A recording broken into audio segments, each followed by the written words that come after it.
Do you ever feel like you are losing control or that something is controlling you that you absolutely don't want?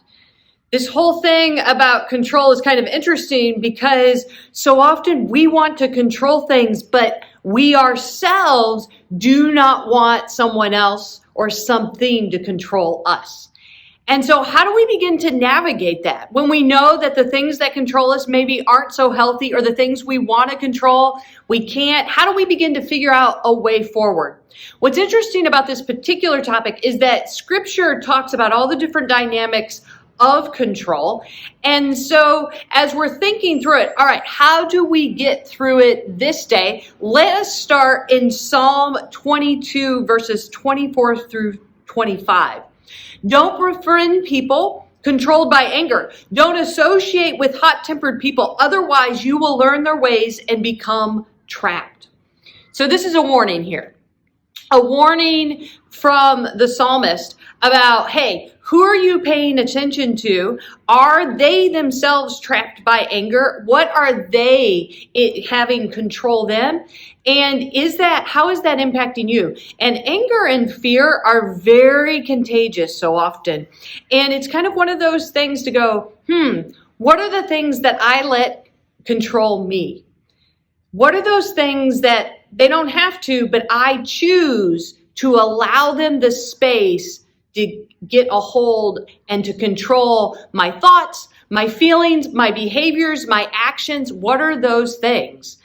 And then on the other side of being able to take a step back and going, what do I try to control that, you know what, I need to say no more of? And Ecclesiastes gives us some help in that. Ecclesiastes is a book of wisdom. And in chapter 8, verses 8 through 9, it says this: no one has control over the life breath to retain it, and there's no control over the day of death. There's no release from war, and wickedness won't deliver those who practice it. I observed all of this as I paid attention to all that happens under the sun. Sometimes people exercise power over each other to their detriment.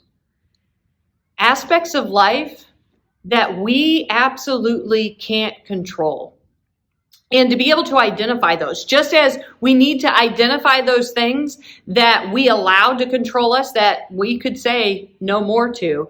And on the other side of going, what do we try to control that we absolutely have no control over? Because when we do that, we spend a lot of time and energy trying to change, trying to control. And the Ecclesiastes, the writer there, gives this whole sense of when people try to exert power over others, it is to their detriment. It is to everybody's detriment. So think about the times where you've tried to control someone else, tried to control what they say, what they do, their feelings, tried to manage them. And how often does that not go as you would like? And so to really go, okay, what are those things? Need to let go of and say, I am not going to allow to control me. And on the other side, what do I need to stop trying to control? Because ultimately, we don't have control over those things. And then this leads to another question.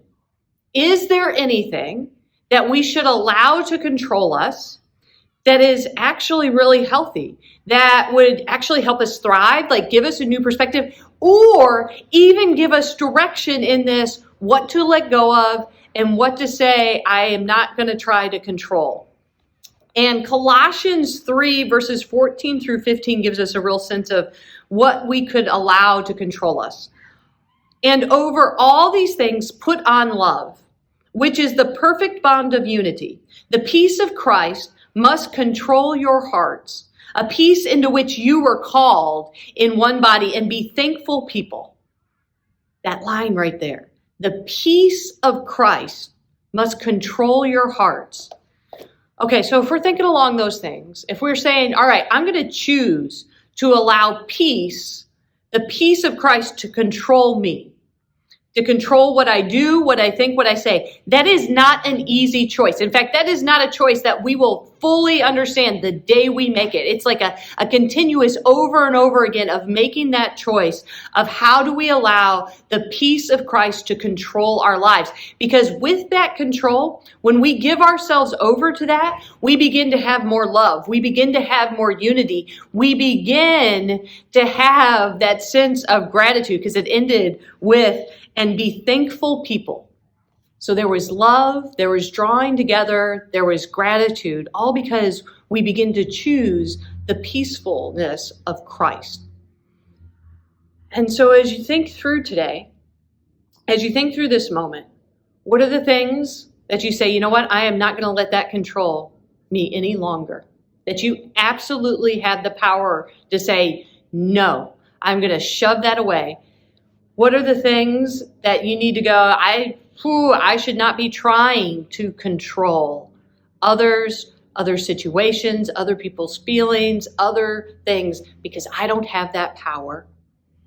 And then how will you let that choice of the peace of Christ fill your heart, fill your mind, fill your very spirit, fill your life in such a way that there is more love and coming together and gratitude in your life?